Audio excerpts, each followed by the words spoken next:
Chuo Kikuu cha Arusha hii leo kimeandika historia mpya ya michezo kufuatia kuanza rasmi kwa ligi ya serikali ya wanafunzi maarufu kama UWASO League, tukio lililovuta hisia na shamra kubwa kutoka kwa wanafunzi, walimu pamoja na wadau wa michezo chuoni hapo.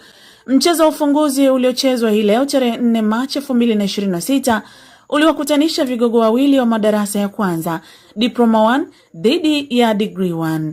Mwisho wa dakika 90, ubao wa matokeo ulisoma Diploma 1 2, Degree 1 0. Kwa ushindi huo wa kihistoria wa ufunguzi, Diploma 1 wamejikusanyia pointi 3 muhimu pamoja na mabao mawili ya kuongoza msimamo wa muda wa ligi hiyo.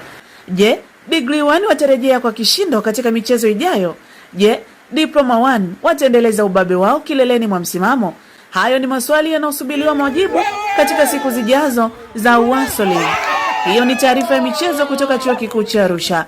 Mimi ni Ustasela Joni kupitia Bukelebe TV. Endelea kutazama kwa habari zaidi na uchambuzi wa kina wa ligi ya UWASO League.